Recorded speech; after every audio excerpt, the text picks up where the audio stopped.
For advertisement, call 8125893028. Our Gmail maxtvtelugu@gmail.com. నమస్కారం. Max TV భక్తి ఛానల్కి స్వాగతం.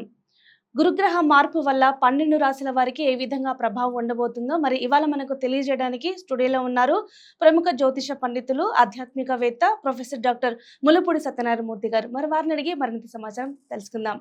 నమస్కారం గురుగారు. నమస్కారం అమ్మ నర్మదా. గురుగారు, గురుగ్రహ సంచారం ద్వారా ఈ కుంభరాశి వారికి ఈ సంవత్సరం అంతా కూడా ఏ విధంగా ఉండబోతుంది? ఈ కుంభరాశి వారికి మే నెల 1వ తేదీ నుంచి 2024 సంవత్సరంలో మేషరాశిలో ఉన్నటువంటి గురుడు వృషభ రాశిలోకి మారాడు. దీనివల్ల మనకి కుంభరాశి వారికి అర్ధాష్టమ గురుడు అవుతాడు. ఈ అర్ధాష్టమ గురు ప్రభావం వలన వీళ్ళు ఏంటంటే ప్రతి పని 2 సార్లు చేయాల్సి వస్తుంది. వాళ్ళ శక్తి మేరకు పాపం వచ్చేది తక్కువైనా కూడా ఎక్కువ ఖర్చు పెట్టడం, వైభవంగా చేయడం, చాలా మంచిగా ఏదైనా సరే ఏ పని చేసినా సరే డబ్బు వెనకాడకుండా లెక్క చేయకుండా బ్రహ్మాండంగా ఖర్చు చేయడం అనేటటువంటిది జరుగుతుంది. ఇక ఈ ఏమండి అప్పులు ఎక్కువైపోయినాయండి, మాకు కష్టాలు ఎక్కువైపోయినాయండి, మరి ఏలినట్సినే జరుగుతుంది కదండి మాకు ఈ ప్రభావం వల్ల అని బాధపడేటటువంటి వాళ్ళు పాపం పనులు దొరకవేమో అని బాధపడుతూ ఉంటారు. అటువంటి వాళ్ళు ఏ విధంగానూ బాధపడాల్సినటువంటి పనులు లేవు. చక్కగా అందరికీ అన్ని పనులు దొరుకుతాయి. వాళ్ళకి వృత్తి వ్యాపార ఉద్యోగ విషయాల్లో చాలా అద్భుతంగా ఉంది. మనకి కొత్త కొత్త పనులు అనేటటువంటివి మీకు చేసుకుంటూ వెళ్ళిపోతారు. ఈ కుంభరాశి వారికి ఈ సంవత్సరం వాళ్ళ సంతానానికి చక్కటి అవకాశాలు, చక్కటి వాళ్ళ యొక్క విజయాలు చూసి ఈ కుంభరాశి వాళ్ళంతా కూడా సంతోషిస్తారు. చాలామంది కుంభరాశి వాళ్ళ యొక్క పిల్లలకి ప్రభుత్వ ఉద్యోగాల్లో టాప్ స్టేజ్లో అంటే మన జరిగినటువంటి సివిల్ సర్వీసెస్లో వాళ్ళ కుంభరాశి వాళ్ళ పిల్లలు మరి ఐఏఎస్ క్వాలిఫై అవ్వడం, ఇలా అనేకమైనటువంటి రీత్యా మన కుంభరాశి వాళ్ళందరూ కూడా చాలా సంతోషంగా ఉన్నారనమాట. ఇక ప్రమోషన్స్ రావడం లేదండి అని బాధపడేటటువంటి ఈ కుంభరాశి వాళ్ళందరికీ కూడా ప్రమోషన్స్ ఏదో ఒక రకంగా మీకు డైరెక్ట్ జాబ్లో ప్రమోషన్స్, లేకపోతే మీ పిల్లలకు సంబంధించి పెళ్ళిళ్ళు అవ్వడమో, శుభకార్యాలు, మీ పిల్లలకు సంబంధించి ప్రభుత్వ ఉద్యోగాలు రావడమో, లేకపోతే సాఫ్ట్వేర్ ఉద్యోగాలు రావడమో, ఇవన్నీ కూడా చాలా ఆనందంగా చాలా సాఫీగా సాగుతాయి అన్నమాట. ఈ కుంభరాశి వాళ్ళకి ఒక్కటే ఏంటంటే అష్టమ కేతు ఉన్నాడండి. ఈ అష్టమ కేతు డిప్రెషన్స్లో పడేస్తాడు. కాబట్టి ఎంతసేపు కూడా ఏదో ఒక రకంగా మీరు డిప్రెషన్ నుంచి తప్పించుకొని ఆనందంగా ఉండాలి అనుకునేటటువంటి సమయంలో ఈ కేతువు డైరెక్ట్ మధ్యలోకి వచ్చేస్తాడు. మధ్యలోకి వచ్చేసి ఈయన ఆత్మహత్యా సదృశమైనటువంటి ఫలితాలు ఇవ్వడానికి అవకాశాలు ఉంటాయి. అంటే వీళ్ళందరికీ కూడా విసుగొచ్చేస్తుంది. ఏమిట్రా మనం ఎంత పని చేస్తున్నాం, వాళ్ళు పేమెంట్లు ఇవ్వట్లేదు, ఎంత పని చేస్తున్నాం, మనల్ని వర్కర్స్ గుర్తించట్లేదు అని ఈ విధంగా ఆత్మహత్య చేసేసుకుంటే పోలా ఇవన్నీ ఎందుకు అనేటటువంటి ధోరణితో వీళ్ళు కుంభరాశి వాళ్ళ ప్రవర్తన అనేటటువంటిది ఉంటుంది. అయినా బాధపడాల్సినటువంటి పని లేదు ఈ కుంభరాశి వారికి. ఆ తర్వాత ఈ కుంభరాశి వారికి విద్యార్థులు చాలా ఎక్కువగా చదవాలా, లేకపోతే కనుక కంప్లీట్గా ఫెయిల్ అయిపోవడం అనేటటువంటిది జరుగుతుంది.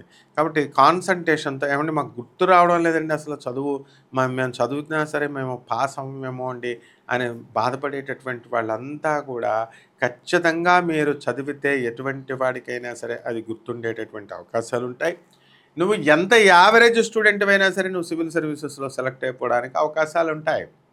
ఆ విధంగా ఈ యొక్క కుంభరాశి వారికి అందరికీ కూడా సినీ సంగీత సాహిత్య రంగాలలో ఉన్నటువంటి వాళ్ళకి ఈ చెవుల్లో నుంచి మైకులు పెట్టుకోకుండా పాటలు వింటూనే ఉంటారు. అంత ఆనందంగా వాళ్ళ జీవితం సాగుతూ ఉంటుంది. ఇక రాజకీయ నాయకులు కుంభరాశి వాళ్ళకి బ్రహ్మాండంగా గెలుస్తారు. వీళ్ళకి ఏలినట్సని దోషం తగులుతుంది కాబట్టి వీళ్ళని ప్రజలు తిట్టుకొని ఓట్లు వేసేస్తూ ఉంటారు. కామన్.